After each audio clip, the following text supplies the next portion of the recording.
presentar, que se aproveito que vos vexo ben as caritas a todas. Xa me dixo Ángeles, bueno, os alumnos que viñeron, matrícula de honor,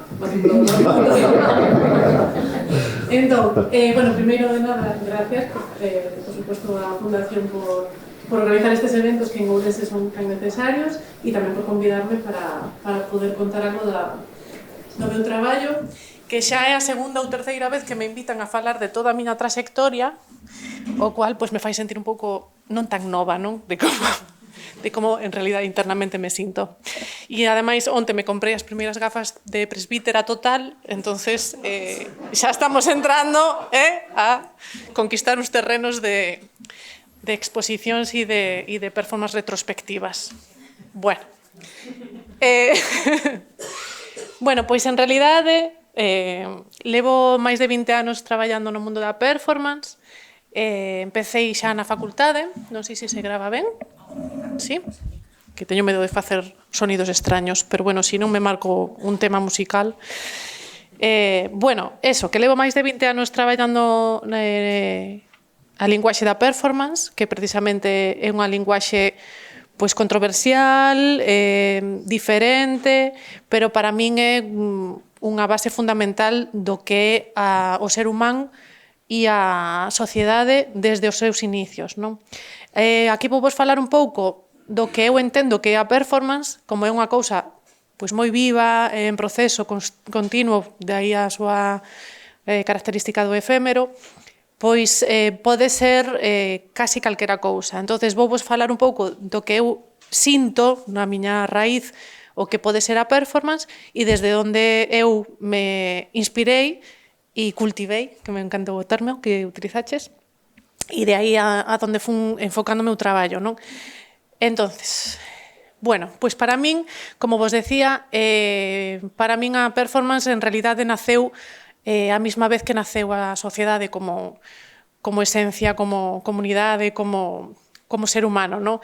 Porque, de feito, é unha expresión artística como moi vinculada a tribu, a comunicación, a experiencia vital compartida, o momento casi ritualístico ou ancestral que se vive como comunidade, e iso o temos en todas as culturas, non? En realidade, aquí poño uns exemplos de Latinoamérica e África, pero en realidade en todas as comunidades, en todas as culturas vense repetidos estes mesmos patróns, claro, con todas as súas diferenzas, non? Pero ao final sí que é como unha proposta de levar o íntimo e as conexións dese grupo en concreto social ao performático social, é dicir, á escena, xa sexa polo vestuario, a mascarada, o traste tradicional, rituais ancestrais ou incluso relixiosos, non? Que por que ao final ten unha conexión tan relixiosa, aínda que a performance artística contemporánea non ten esa base relixiosa, pero sí ten unha base como máis de ritual de conexión ancestral, non? Para min. Despois hai outras correntes artísticas como serían o happening e demais que son outro tipo de cuestións que a min me interesan menos. Pero, bueno, sí como galega, creo que temos moita raíz aí tamén no ancestral, entonces creo que aí donde eu bebín e tamén moitas das miñas compañeiras performers que se queredes investigar hai moitísimas mulleres galegas potentes traballando a performance e tamén desde este aspecto de tradición e tamén do feminismo, non? Bueno, como veíamos antes imaxes de Latinoamérica e África, pois tamén puxen algunhas tanto galegas, que son todas estas, e aquí dos personaxes negros son de Guadalajara, un pouco por poñer algún dos exemplos ibéricos. Solo puxen da mascarada de Entroido por ser tan recente, pero bueno, poderíamos falar tanto da música como dos traxes regionais, como un montón de cuestións de cada rexión, que ao final son parte tamén desta vivencia colectiva performática, non? Pero, bueno, sí que ten como moita conexión ahora mismo con todo isto que falábamos do ritual e o ancestral e o casi espiritual, o que serían as mascaradas de aquí, non? Bueno, a performance no marco artístico consolidouse nos anos 60 e 70 cos movimentos de Fluxus e o body art e os happenings. Os happenings son como microaccións ou microsituacións que ocurren casi de forma moi improvisatoria. Sempre intentando buscar a improvisación co público e demais. A performance podería ter unha base un pouquiño máis hilvanada nun guión, como un inicio, nudo, desenlace, e podería incluso ser moi familiar ao que sería o teatro ou ou outras artes escénicas. Pero que ten de diferencia? Que non se move só no marco do teatro butaca, sino que se move nun marco moito máis amplio e naceu dentro dos movimentos artísticos de arte contemporáneo porque había un montón de artistas que estaban como querendo reivindicar que en realidade o máis importante da arte era a creación e o proceso e non tanto a obra que o fai comercial. E de aí que intentaron afastarse da escultura, da pintura ou de outras disciplinas artísticas, indo máis ao corpo, o ritual e a experiencia vivida no momento, no proceso. E de aí tamén que meteran moitas outras disciplinas artísticas dentro desa expresión casi máis teatral. Entonces, bueno, aí podería haber unha mezcolanza sempre de linguaxes moi interesante, que creo que nos estamos movendo máis en eso ahora mismo, combinando poesía, música, teatro da oprimida, perdón. E demais, actualmente, que me parece superinteresante, porque ademais, ainda que fagas a mesma performance hoxe, se a volves facer dentro duns días, xa non é o mismo, non é como unha función teatral que hai menos diferencias, non? Digamos, a esencia da performance, para que non coñezades esta linguaxe, é unha representación artística que usa como medio expresivo o corpo e o espacio que ocupa ese corpo. É efémera, é multidisciplinaria, como dixemos, e busca sempre esa interacción rompendo a barreira espectador co público. Ás veces o público responde, ás veces non, ás veces só sinten cousas, pero eso sempre é moi rico. Non é comercial, porque, como vos decía, dan máis énfase á expresión, pero o importante que quero reseñar aquí é que, ainda que non sexa comercial, nos encanta cobrar por nuestro trabajo. Entonces, cuando nos contraten, que nos paguen unos honorarios, nos encanta, sobre todo porque nos gusta pagar facturas y contribuir y esas cositas. Entonces, bueno, sempre e cuando pensedes en performance, ainda que non ten ese enfoque de compraventa material e demais, si ten ese enfoque laboral.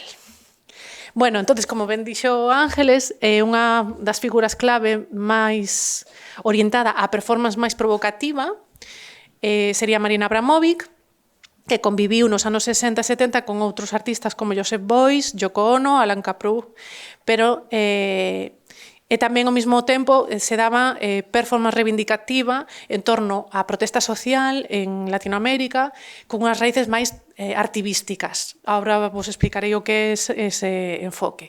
No que eu destacaría Ana Mendieta, Regina José Galindo, Coco Fusco, Paula Weiss, etc. Entonces, puxen algunhas imaxes, tendo en conta pois que igual moita xente de vos non vistedes performance, entonces escollín, hai infinitos artistas traballando, entón escollín un pouco os que sí que beben desta esencia de ritual e de vencellamento ca terra ou co ancestral. Estas serían algunhas imaxes de Marina Abramovic. Así, quería facer un inciso. Decidí non poñer ningún vídeo porque senón se iba a facer isto tedioso, non, lo siguiente. Entonces, deixo-vos aquí como pequenas escollas de imaxes e quen quera pode buscar por YouTube calquera destes nomes ou incluso dos meus, porque tamén teño vídeos en YouTube. E se tedes algunha dúda dos nomes, tamén podedes preguntarme, que vos paso a presentación e tedes aí as referencias, vale? Entonces, aquí vemos algún traballo de Marina Abramovic pois que fala da morte, un pouco o xogo da vida e da morte, outros rituais que fai en combinación con outras mulleres, bueno, que nun ritual como ancestral e casi erótico. Estas dúas imaxes da miña dereita serían Marina Abramovic con Ulay, que foi o seu compañeiro de vida e de arte durante 30 anos, e fixeron moitísimos traballos conxuntamente, e traballos sempre falando un pouco do que serían as tensións nas relacións heteronormativas, dun enfoque feminista bastante radical e iniciático, tendo en conta que estábamos falando dos anos 60 e 70, vale? Entonces, por eso, estas imaxes nas que se presentan eles con esas tensións. Cando decidiron romper a súa relación, fixeron un ritual de percorrer desde cada un extremo da muralla china, e cando chegaron ao punto medio, despedironse aí, e aí acabou a súa relación e non se volveron a ver hasta non sei cantos anos máis tarde, 15 ou 20 anos. Esta daqui, que está casi espida, é Yoko Ono, que a coñeceredes pola súa relación cun dos Beatles, pero en realidade coñeceu un dos Beatles cando ela xa era artista performer e facía instalacións tamén cun enfoque bastante reivindicativo. Outro artista que a mí me interesa moito é Joseph Beuys, no que el, máis que performance, facía accións en espazos cerrados con obxectos que el mismo recollía de experiencias vitais moi extremas que el vivira. Entonces, isto é como unha representación artística que fala dunha tempada que estuvo perdido no Tíbet e se encontrou con unha situación de perigo de morte. E, bueno, e entonces aquí está encerrado nesta galería non sei cantos días, con un coyote, vivindo un pouco agochándose do coyote, porque, bueno, é un animal salvaxe, e era contrapoñendo esta cuestión.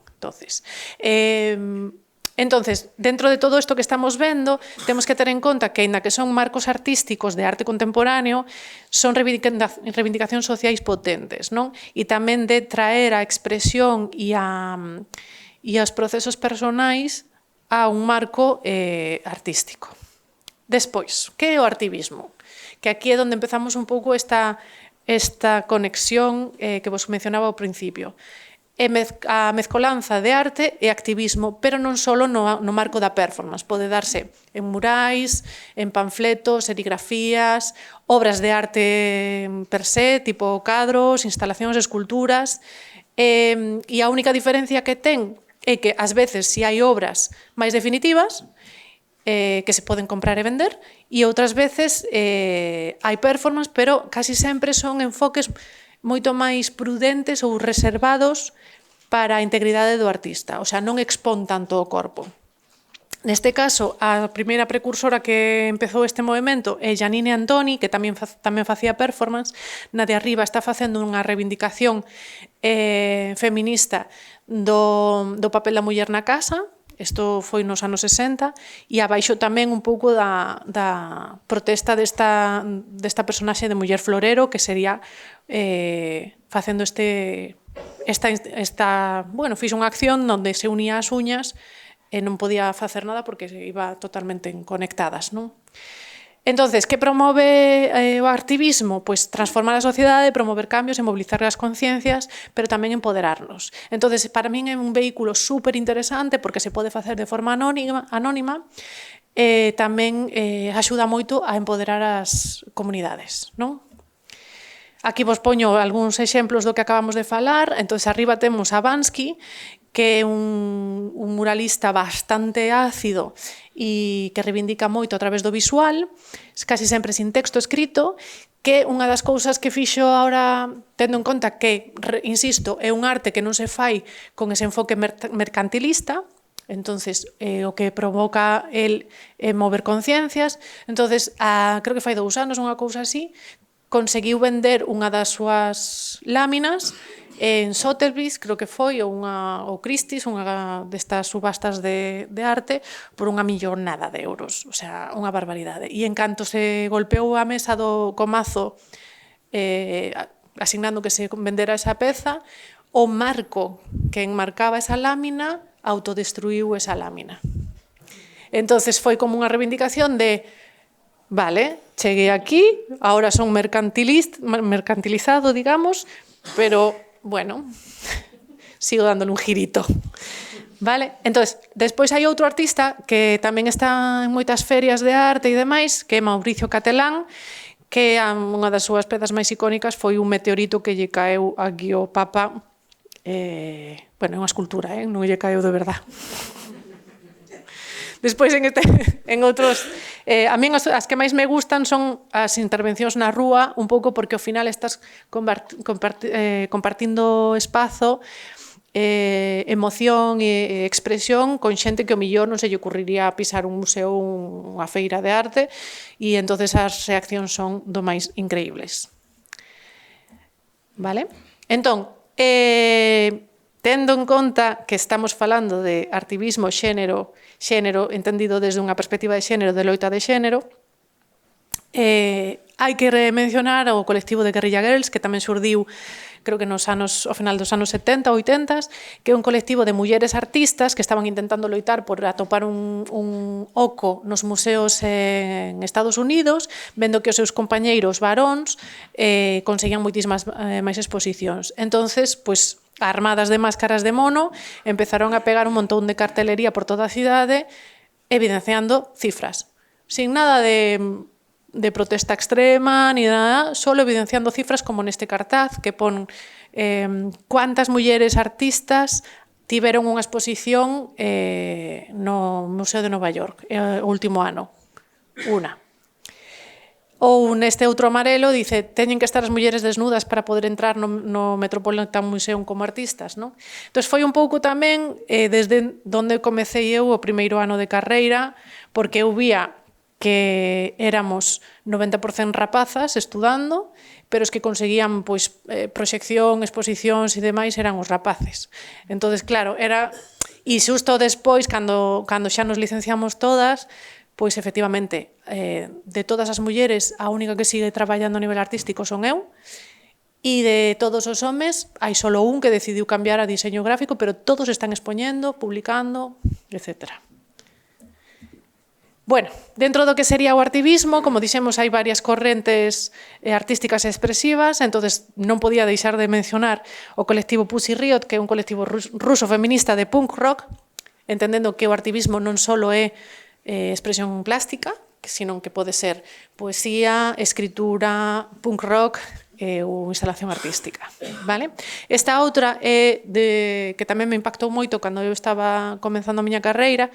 En Ciudad Juárez, todos estes zapatos vermellos representan as mulleres asasinadas por violencia machista ese mismo ano, non? E a artista Elena Schubert.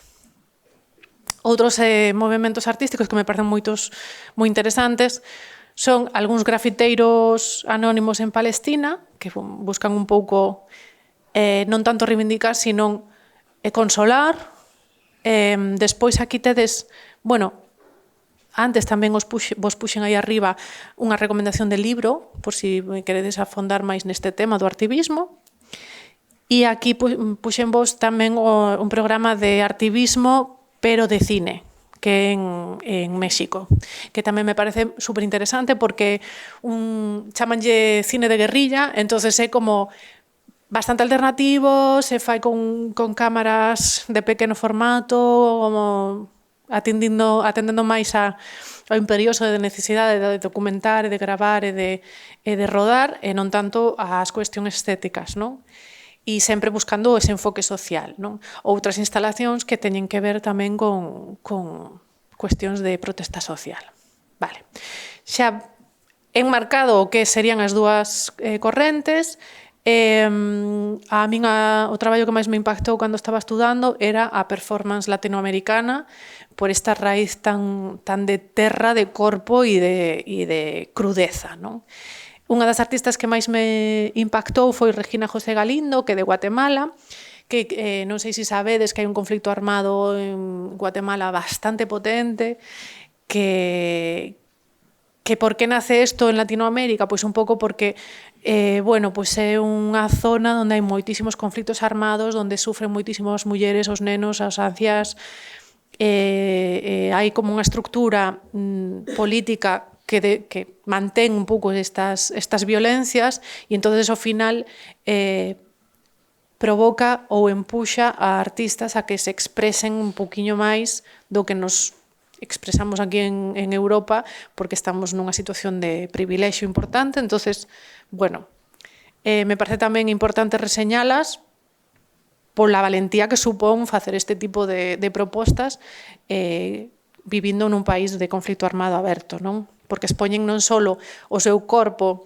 e a súa dor a nivel inmediato ca xente que está na sala, sino ou na rúa, porque unha das cousas importantes da performance e do activismo é que se dá casi sempre nas rúas, casi nunca nun marco máis institucional.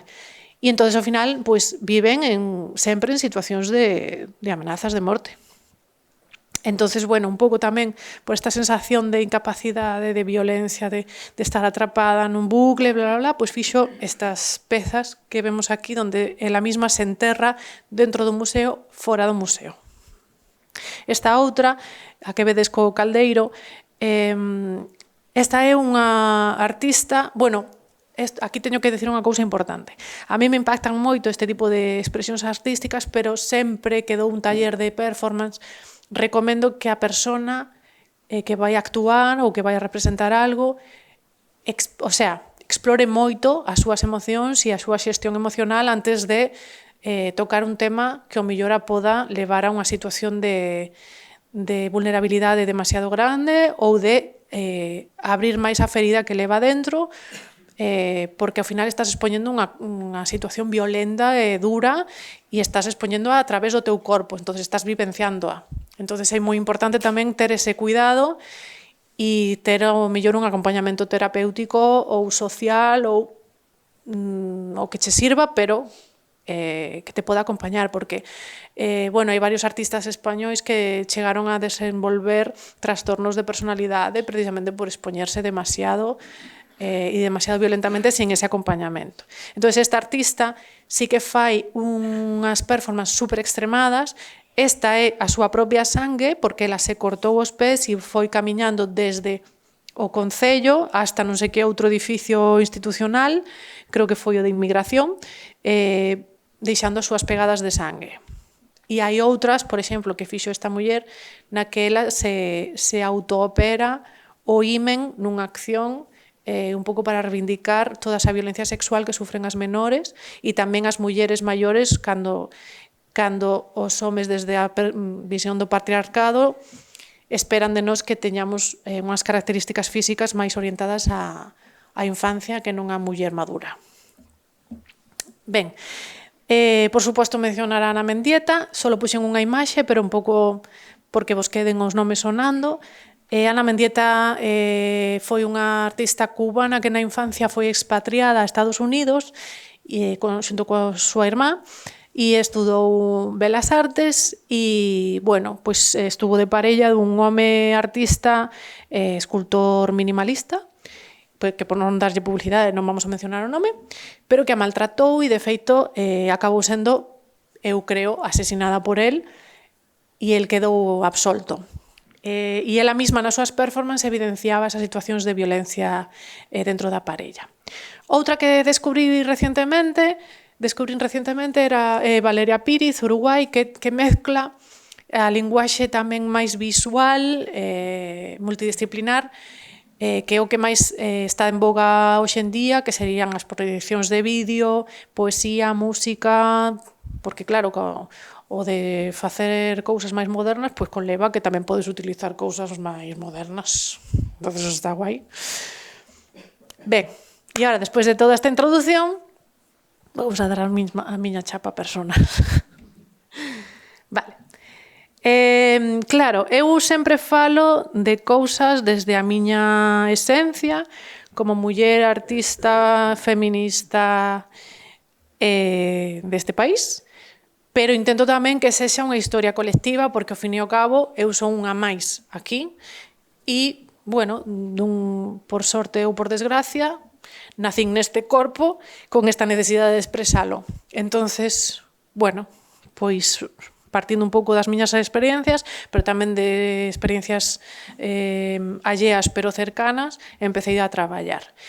No 2002 fixen, hai xente aquí que naceu máis tarde, fixen a miña primeira performance na calle Preciados en Madrid, da que non teño documentación gráfica, porque a policía nos confiscou as cámaras, Ademais, era como moi absurdo, porque eran dúas pezas. Eu colaboraba na peza dun colega que se chama Joaquín Ibars, que estaba estudando conmigo, e el colaboraba na miña. Entonces, a miña era en torno a todo o conflicto de Palestina, que estaba como super en efervescencia en ese momento.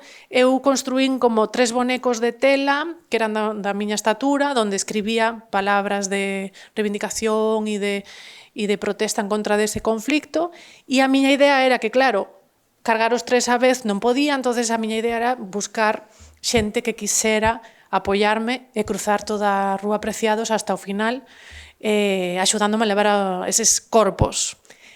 Spoiler, nadie me ayudó. Entonces, siguiente acción, pero sí que se xuntaba moita xente ao redor, en plan, bueno, e esta... Bueno, entonces, despois desa, era de Joaquín, que un pouco reivindicando esa terra que lles está sendo roubada.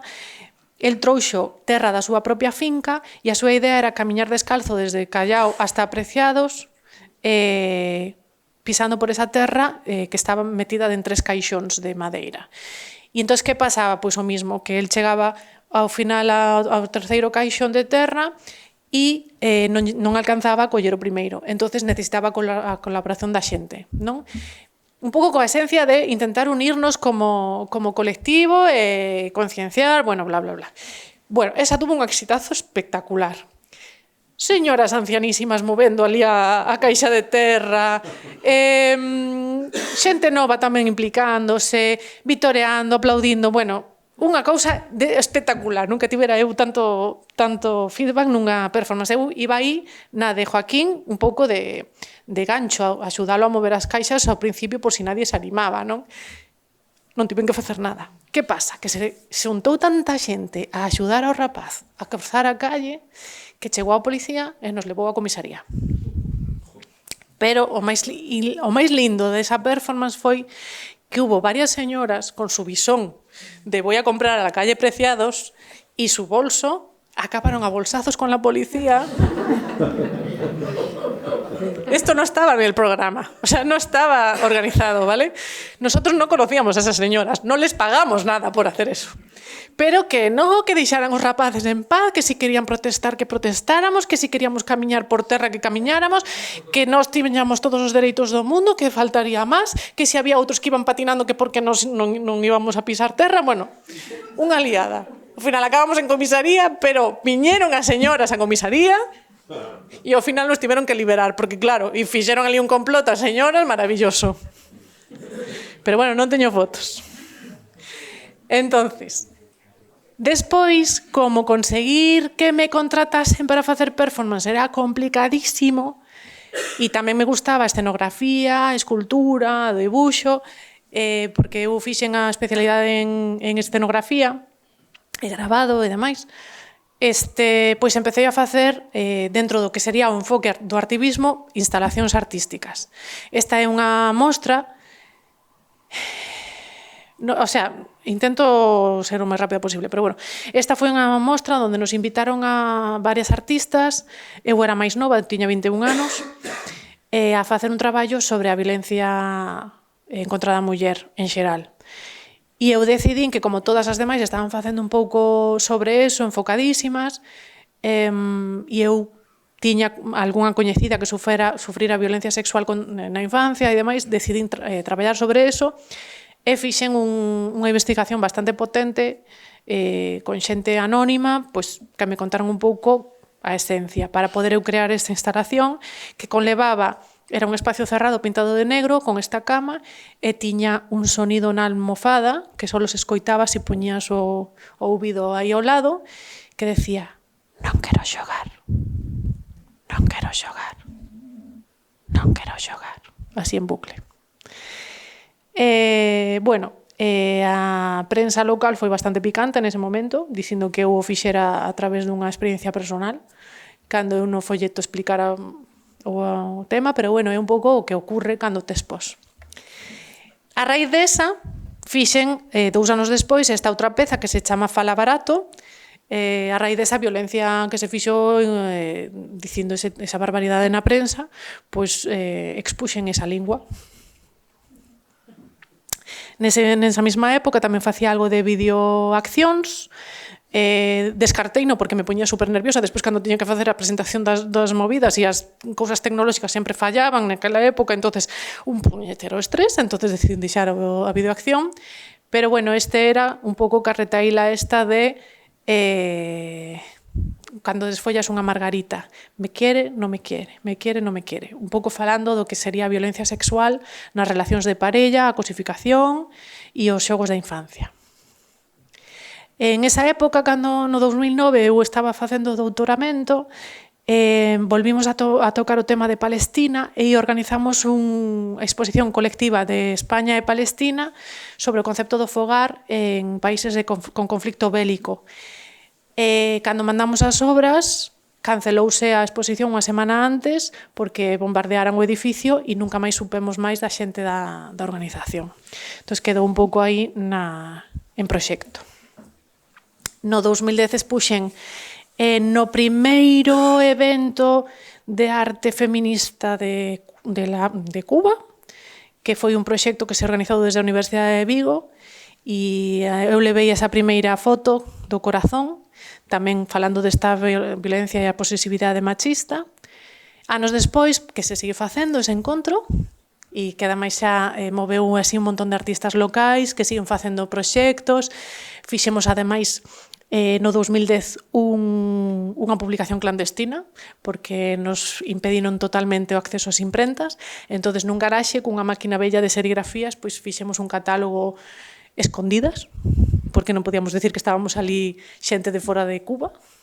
Entonces, bueno, foi bastante intensa.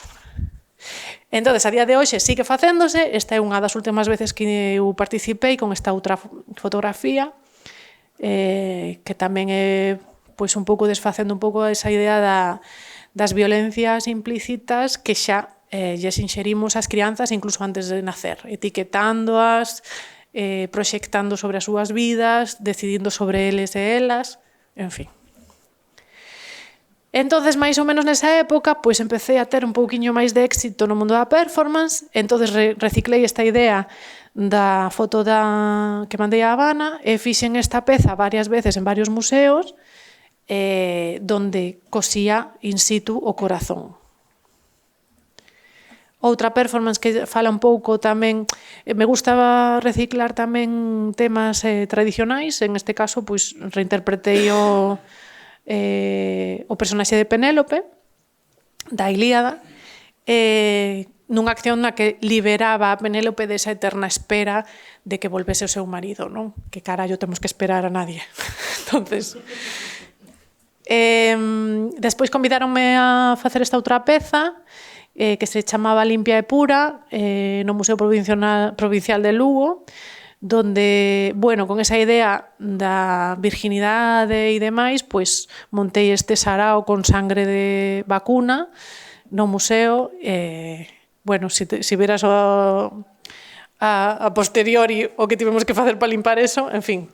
Eu avisei do que iba a levar, pero bueno, sí que foi bastante potente, foi bastante... o sea, que me pediron que repetiran en outros contextos. Esta sería outra performance que fixen no 2017 no marco dun evento tamén específico en contra da violencia machista. Aí foi cando empecé xa a vincular máis o tema do feminismo co ecofeminismo, porque ao final tratamos as mulleres tamén como tratamos a nosa terra, e xusto ocurriran os incendios en Castro de Baroña, bueno, pois collendo cinzas do incendio e combinando tamén ca idea da queima das bruxas, bueno, pois fixen unha expresión diante dunha capela que se chama Capela das Ánimas de Santiago, que xusto no atrio ten unha escena de personas sendo queimadas no inferno, entonces era como super acaído que eu fixera isto aí. Esta é a outra versión máis de instalación solo, esta non levaba performance, que se fixo no Culturgal, E estos son todas as raíces dos toxos, que foi o único que se salvou un pouco, entre comillas, porque están queimados, deses incendios, non, que eu fun a buscar tamén xunto cas cinzas. Esta foi unha colaboración, porque aí tamén empecé moitas colaboracións con outros artistas, poetas, músicos, escritoras, e este, bueno, pois con actor que se chama Diego Salgado, que tamén é un músico excepcional, que se tedes a oportunidade de buscalo, merece moito o seu traballo, onde fixemos unha peza work in progress, que se lle chama, sobre a violencia na parella. Esta pedironme que repetise en varios concellos, porque sí que hubo unha tempada de varios anos seguidos que me invitaron moito a traballar en torno ao día 26 de novembro, e isto é unha acción onde eu mencionaba as mulleres asesinadas ese ano, incluso as crianzas tamén, porque ao final tamén hai unha violencia vicaria aí colateral, e por cada persona asasinada eu comía unha flor. E, bueno, tamén foi lindo, porque ao final, para min, o mellor público das performances son as señoras, así que gracias por vir, porque sodes as que máis ovarios lle botades a interactuar, e me encanta. E entón, hubo esta muller super linda que se empezou aí a expresar, a decir o que sentía con respecto a este tema, a chorar, a falarlle a xente, a darlle flores das que quedaran aí, como increpando a xente a que hai que corrixir isto. Bueno, non sei como se chama, non me deu para falar con ela, pero vamos, ole. E isto é o que a min máis me gusta da performance, porque eu me meto nuns bombardeos da hostia, o sea, a mí me chaman para contratarme e digo, venga, sí, propoño unha historia, tal, e despois estou os meses previos dicindo, pero yo, por que me habré metido en este fregado? Porque tens que preparar escenografía, vestiario, a planilla, ensayar, pero ao final, cando estás ali e interactúas ca xente e respiras ca xente, é un subidón, e me parece que é a base e a clave de por que fago este traballo.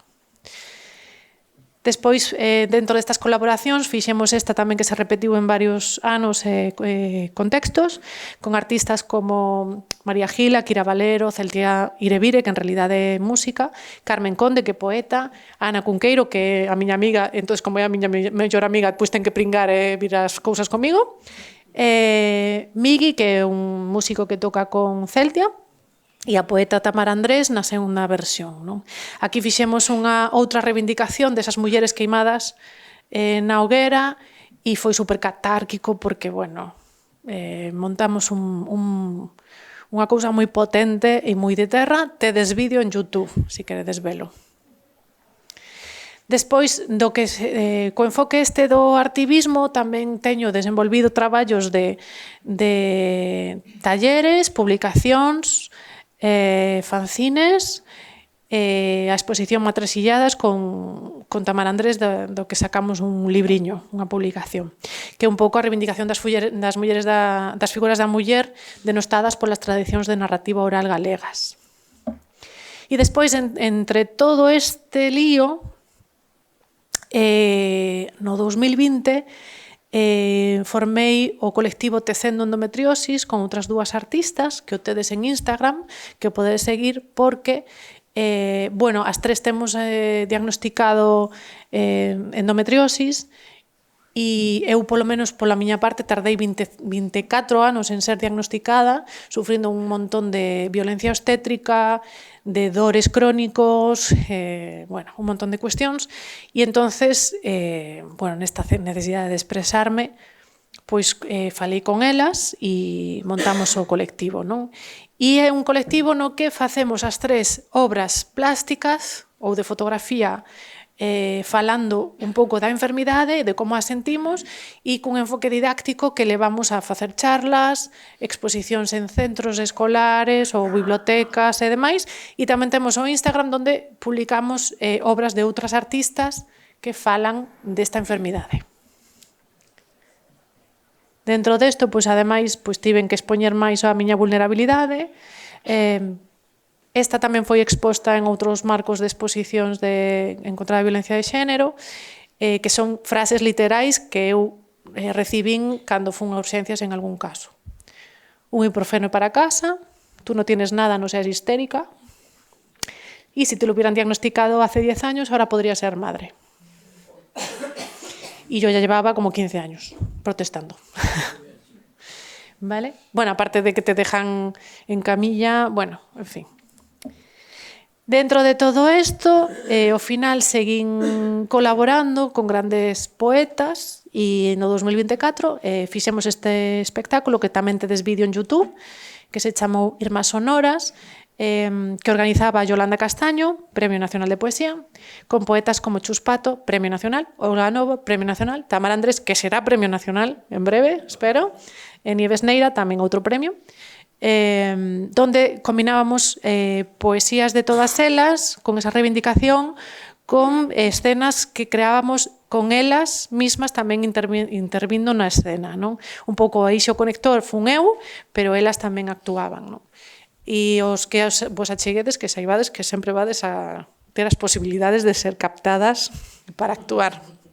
Así que aquí non fai falla formación, só fai falla un pouco de confianza e necesidade de expresar e, por suposto, pois ensaiar e recibir o meu acompañamento para as cuestións que surdan, non?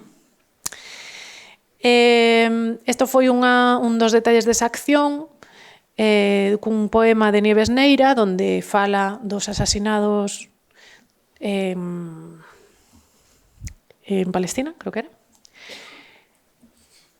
E esta outra performance que tamén fixen en varias ocasións para reivindicar un terreno que hai no Hospital de Conxo, que en Santiago de Compostela é un hospital psiquiátrico dos primeiros que hubo así en España, que naceu como un enfoque bastante de cuidados, de entorno natural e demais para que as persoas enfermas que ali estiveran residindo pois tiveran espazos de sanación máis alado que sería o prototípico de terapia. Entonces, hubo un momento no que fai uns anos o Hospital de Conxo, como non recibe moitos cartos do que sería o Sergas, pois decidiu ceder certa parte do terreno que sería en torno a un río, que é onde, cando recibían a primeira alta médica os enfermos ingresados ali, tiñan permiso para ir a pasear solos e solas a esa beira do río, non? E entón, o acordo que levou a cabo Conxo con Concello de Santiago é, bueno, cedemos este espazo para que todo o mundo que queira poda pasear por aí, porque nós non temos suficientes cartos para manter limpo todo eso e demais. Entonces, era un espazo moi importante para a sanación e a curación destes enfermos. Entonces, o Concello, unha das cousas que fixo foi poñer este valado. Sí, yo me quedo el terreno, pero le pongo unha valla. Entonces, desde a Fundación Uxío Novoneira, levan bastantes anos xa facendo accións, charlas, ciclos de cine e demais para reivindicar e protestar para que se devolva ese pedazo de terra a uso compartido e que quiten ese valado. A primeira vez que fixemos esta acción foi super potente tamén porque hubo moitísima intervención do público ali presente, foi en novembro e foi moi potente porque todo isto que eu levaba posto o puxemos, olía, o sea, era o vestiario levaba partes de poesía reivindicativa dunha persona que estuvo ali ingresada e outros textos tamén do ciclo, entonces eran lidos polo público e se colgaban no valado. E na seguinte, que repetimos, foi aínda si cabe máis emocional e ocupamos só unha parte do valado para que fose máis potente visualmente, que é xusto onde chega o paseo da beira do río do Concello a ese trozo que sería o trozo de Conxo, non? Pois 2 días despois houve unha tremenda tormenta e o valado fulminado por la naturaleza. Psicomagia.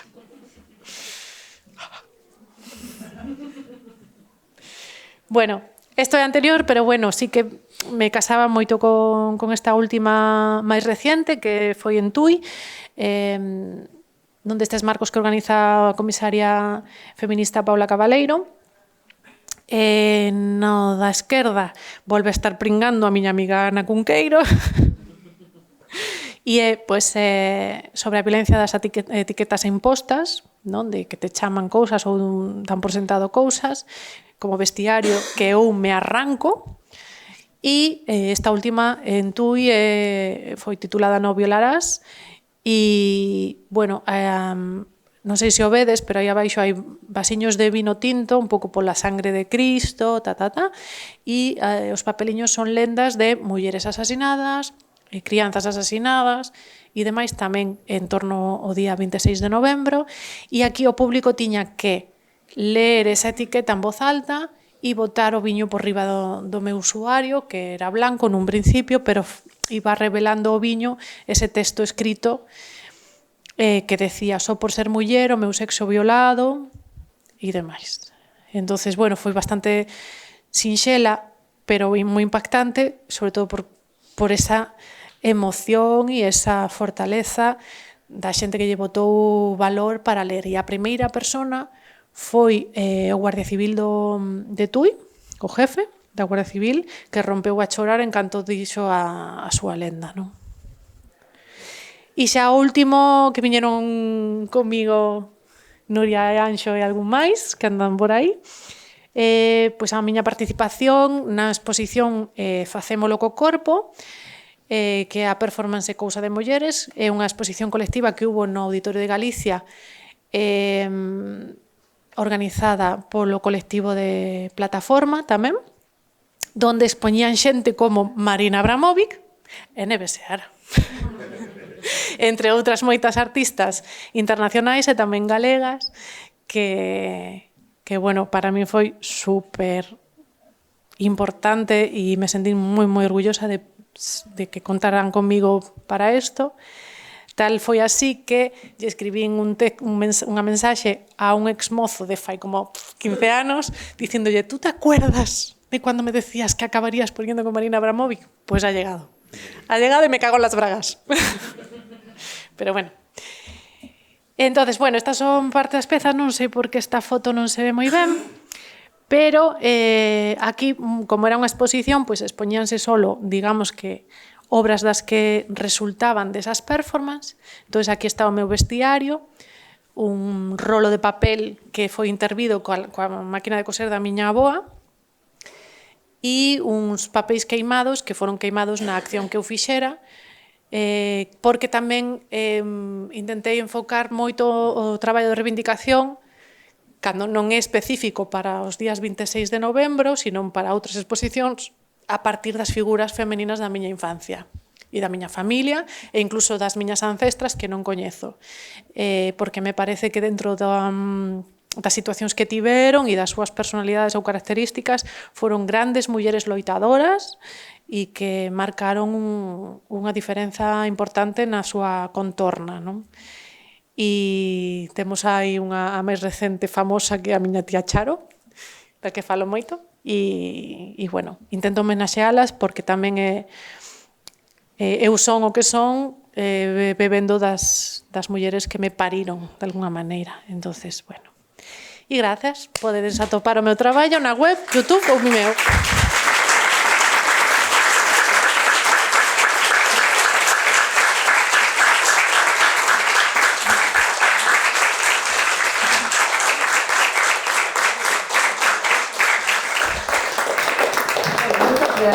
Sí. ¿Le quiere preguntar algo? Sí, por favor, preguntadme cosas. Hola, que tal, Nieves? Bueno, tratas por estar por aquí, por Densa, non? Agradece moito.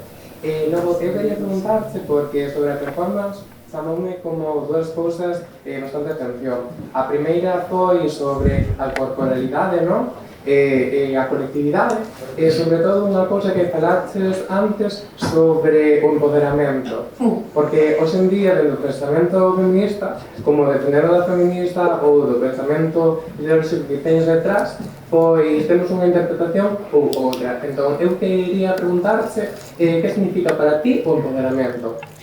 Vale. Wow.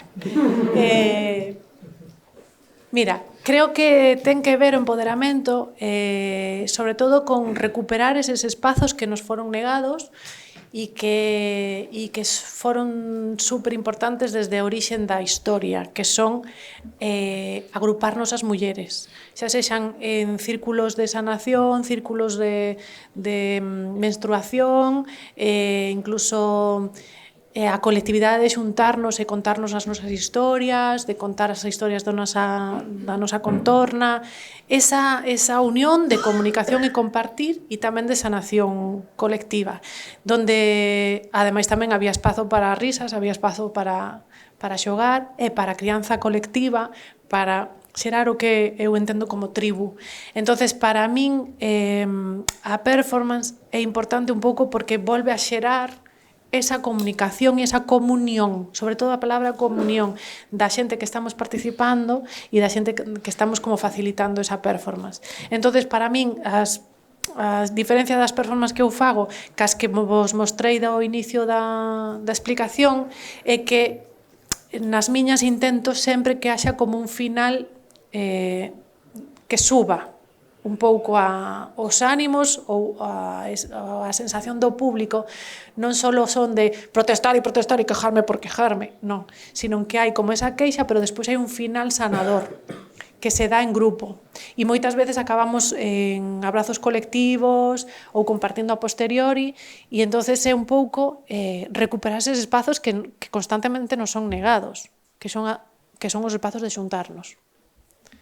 E para min empoderarse, só nos podemos empoderar non tanto porque sí que nos devolvan a posibilidade de falar, expresarnos, sino tamén de xuntarnos. Que tamén é unha forma de poder absoluto que fan todos os gobernos fascistas, non? Que é impedir as reunións. Entonces, bueno, pois aí hai algo. Hai que xuntarse. E se hai comida polo medio, mellor, Yo quiero preguntar también una cosa. Hace unos años, yo no sé si eran unos estudiantes de trabajo social, en la calle del Paseo se pusieron con unos carteles que ponía "se regalan abrazos". Creo que ese tipo de actuaciones se hicieron en varios lugares del mundo, no solamente aquí, ¿no? Y me llama la atención, por ejemplo, lo que tú decías del guardia civil de Tui, que cuando lee la primera de las frases le emociona tanto que es capaz de hacerle que llore en público, ¿no? Y yo recuerdo que cuando ibas a abrazarte con aquellos chicos, que yo fui una de las que fue allí a regalar abrazos, pues es sorprendente la emoción que se transmite. A fin de cuentas, tú te abrazas con una persona que no conoces de nada. No es lo mismo ver a un amigo, ver a un familiar o a un hijo o así, darle un abrazo, que es algo que ya transmites un sentimiento, que una persona anónima, que encima tiene un cartel que dice "se regalan abrazos".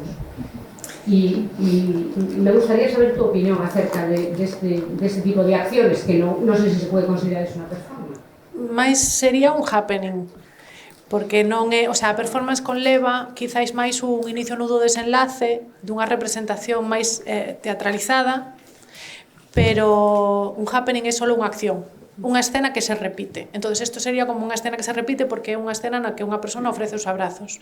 E me parecen super interesantes, importantes que se fagan, porque seguramente que esa xente non ten tampouco formación artística, pero ao final están facendo unha expresión performática.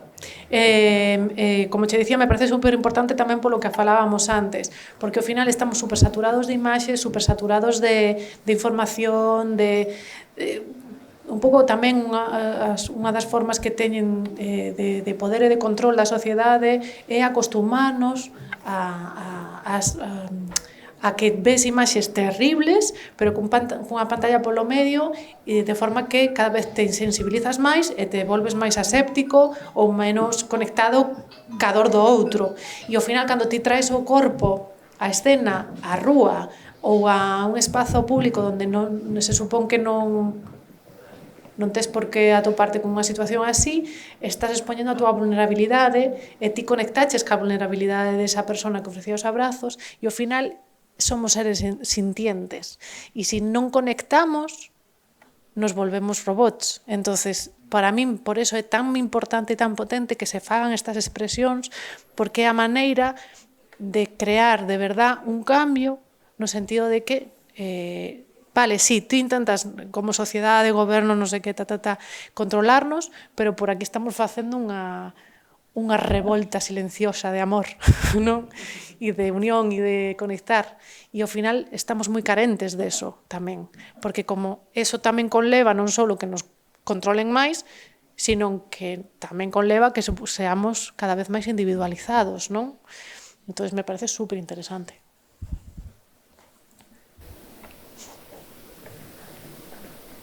Eu vou falar en castelán, porque perfecto. estou aprendendo galego. Me daba curiosidad, bueno, gracias, muy potente tu trabajo, muchas gracias. Me daba curiosidad cómo te estabas relacionando ahora con todo el tema, por ejemplo, de la inteligencia artificial, porque también el performance ha sido muy importante para mí en mi activismo social y personal. Y una de las cosas que yo siento que ahora se ha vuelto más vital, ¿no? Porque con el tema de la generación de videos falsos, etcétera, el volver al cuerpo, el volver a lo real, el volver al teatro incluso, me parece que son como unos pilares que están sosteniendo, ¿no? Nuestro incluso sentido de lo que es real, ¿no?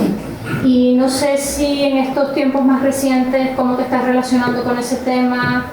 Que entiendo, hablaba un poco, hacías alusión a la integración de la tecnología, obviamente, conforme va pasando el tiempo, pero sí me daba curiosidad como dónde te estabas situando artísticamente ahorita con el tema de la inteligencia. Eu a tecnoloxía a concibo como unha ferramenta máis sempre cato sexa controlada e dominada pola persona que a usa. Entonces, a min non me interesa para nada o uso da inteligencia artificial. Aparte de que teño a sensación de que nos están collendo moitísima información e moitísimos datos e moitísimas historias a través desas ferramentas, que aínda que sexan ferramentas, entran dentro un pouco tamén dese marco quizáis de control e de, bueno, de ternos superatadas, non? E guiadas. Entonces, a min a inteligencia artificial non me interesa precisamente porque corta a creatividade e a esencia que sí que debería seguir tendo o ser humano, que sexa o creador ou a creadora dos contidos ou do pensamento, porque ao final, se tú cortas a creatividade a hora de expresarte plásticamente a través da escrita ou narrativa ou o que sexa, estás cortando tamén as conexións neurolóxicas que conlevan un pensamento crítico. Polo tanto, estás aborregando a sociedade. Entonces, por que non inventan unha IA que me fregue os cacharros ou que me faga a cama ou que poña as lavadoras? A mí me interesa son moitísimo máis que me faga as memorias ou que me escriba un poema. E ao final, para que se está usando?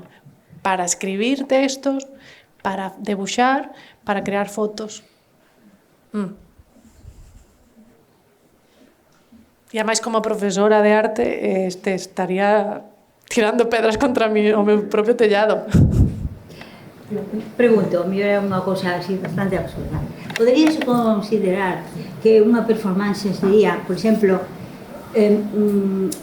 interactuar máis coa xente maior? A ver, eu, desde o meu punto de vista, ahora mismo as residencias están moi cheas. Bueno, porque non hai cuidadores familiares ou o que sea. Bueno, cada un ten a súa razóns, pero un performance un pouco como volver a ter en conta que unha persoa sigue sendo persoa de 0 anos a 99, por poñer un exemplo. Eso levaría, bueno, como unha expresión de un grupo de xente, non?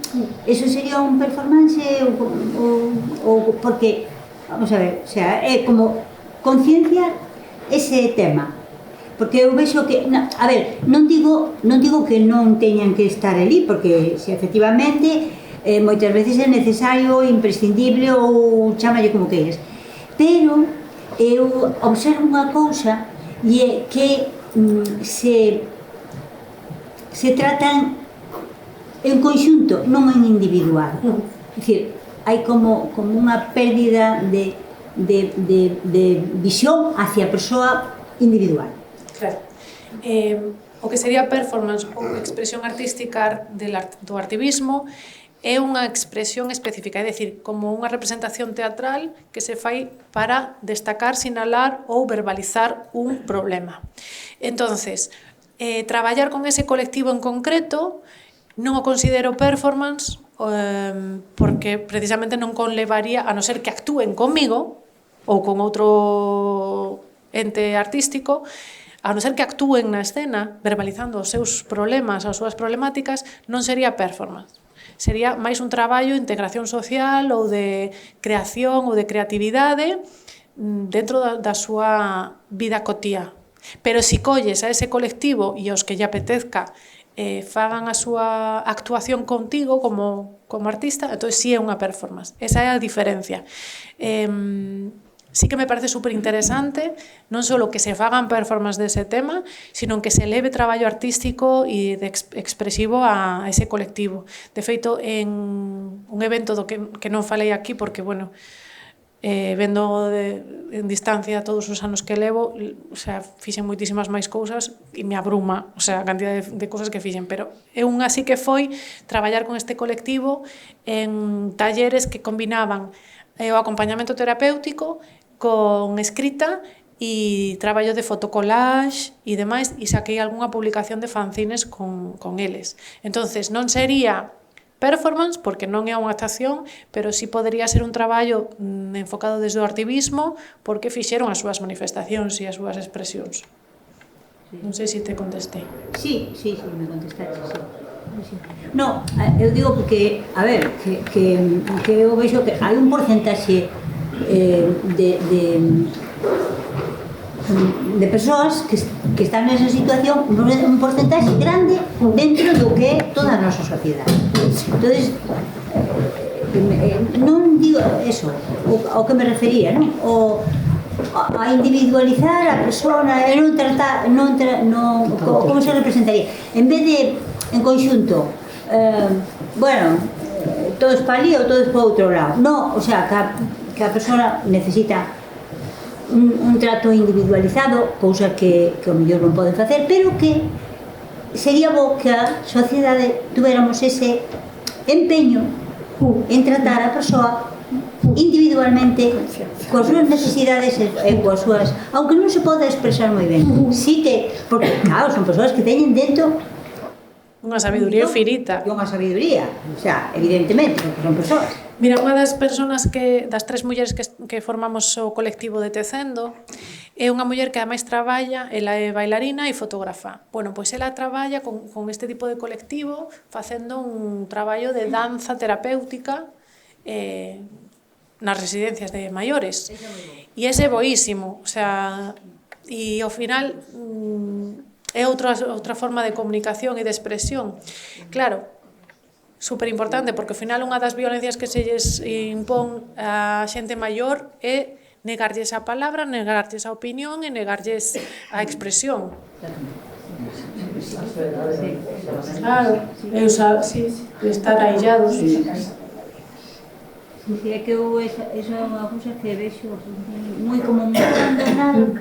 Non é fácil, pero que si as xeracións novas, que eu non son da xeración nova, pero que sí que tiñades que traballar un pouco mellor, pero o que dis tú é eso, por exemplo, para a danza, o sea, hai moitas cousas que esas persoas poden facer, porque saben, porque tuveron oportunidades na vida ou non, ou tal, pero que o levan dentro. Como son persoas maravillosas, ademais, maravillosas. E que ao mellor non tuveron nunca a oportunidade de facer nada creativo, porque as vidas, bueno, son difíciles. De feito, recordo nun momento determinado, houve un grupo de xente, bueno, sigue habendo, creo eu, pero que eu conocía, non?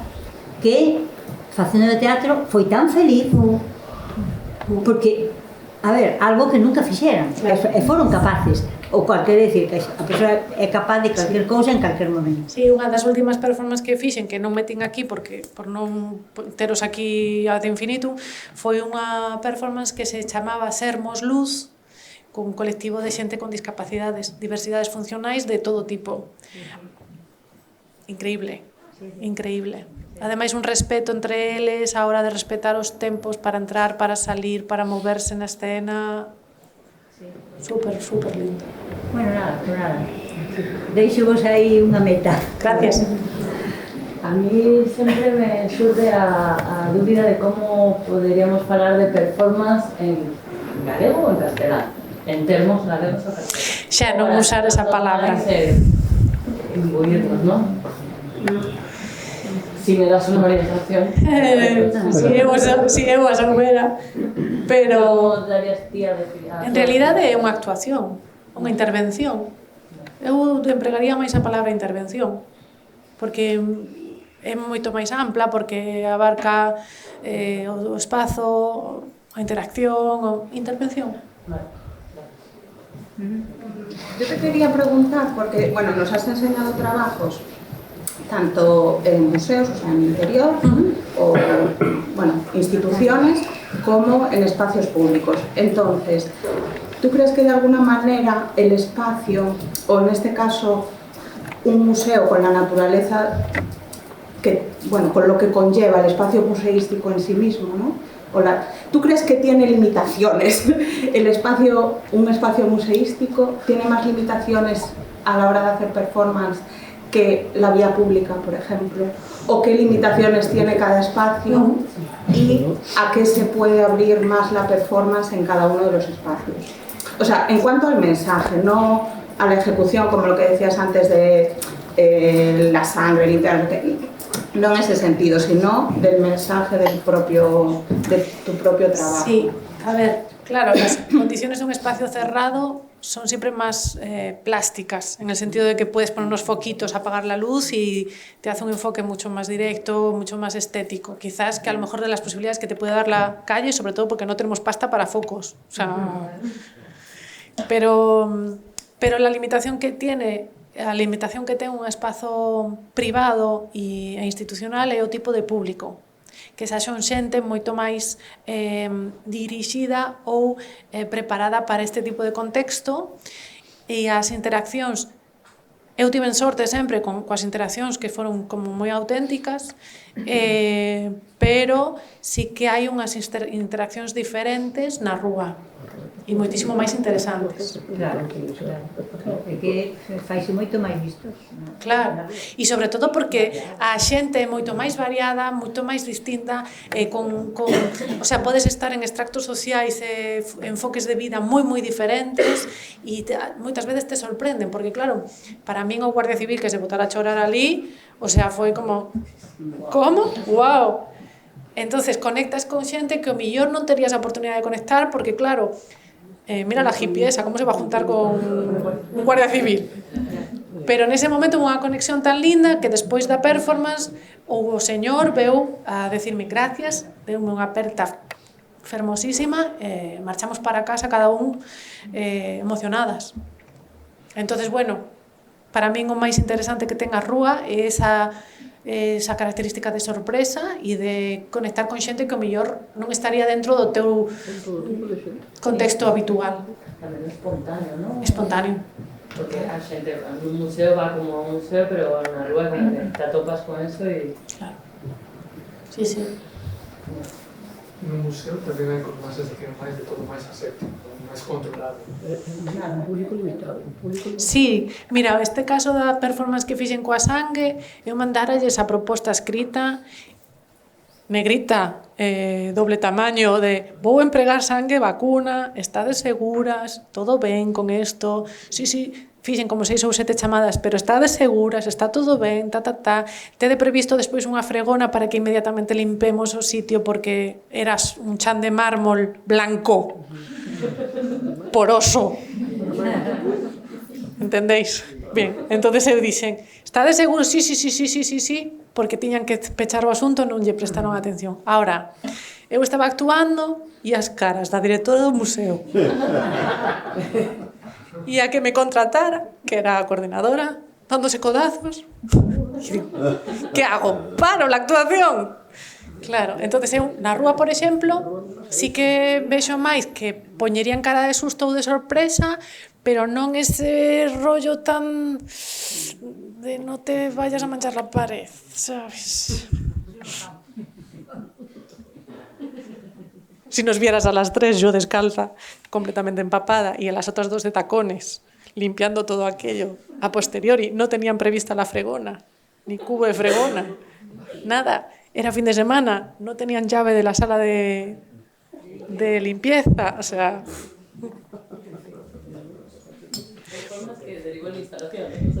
Sí, esto foi que foi fai 10 anos ou así, podedes ir ao Museo Provincial, que ali sigue a mancha, o sea.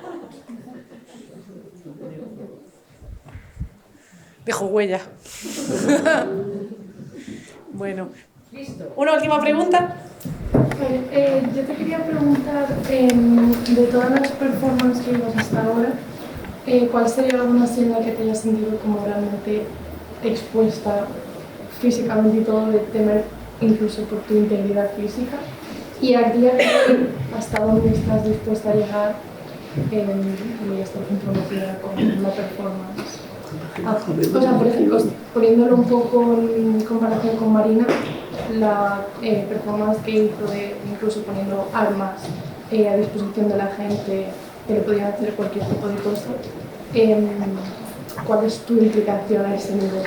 A día de hoy, si estás dispuesta a llegar a extremos tan heavies. Mira, como también tengo formación en arte terapia y acompañamiento del trauma y he trabajado 10 años acompañando víctimas de violencia de género y demás, tengo muy presente que la salud mental es muy importante, también por mi propio bagaje personal y porque bueno, aquí me veis como muy lozana, muy tal, pero yo tengo mis cositas. O sea, es así. Y entonces, como costoume moitísimo recuperarme dos meus procesos emocionais e depresivos e ansiosos e demais, non me vou expoñer a nada que me supoña reabrir unha ferida que non sexa capaz de despois xestionar. Dentro do cal, sí que me parece que algunha de nós nesta sociedade temos que ter algo de valentía e de verbalizar. Pero precisamente dentro de non expoñerme hasta eses niveis, busco sempre eses finais de peche, de sanación, de colectividade, de unión, porque realmente o que eu busco é unha tribu, aínda que sexa puntual, que nos sosteñamos xuntas, non? Entonces, non busco esa exposición por expoñerme. Entonces, creo que en realidade nunca sentín esa exposición tan potente, porque creo que sempre tiven un pouco esa idea e ademais me sentín moi cuidada en todas as veces que actuei, sobre todo na rúa. Moi cuidada, pola señora sempre. Soy moi fan de las señoras. Sí, sí. Entonces, bueno. Ademais, bastantes violencias supoñen estar viva nesta sociedade como para facerte ti outra violencia engadida, non? Entón, bueno, buscar o equilibrio. Bueno, ya está. Nos vamos a tomar una caña y me preguntáis más cosas.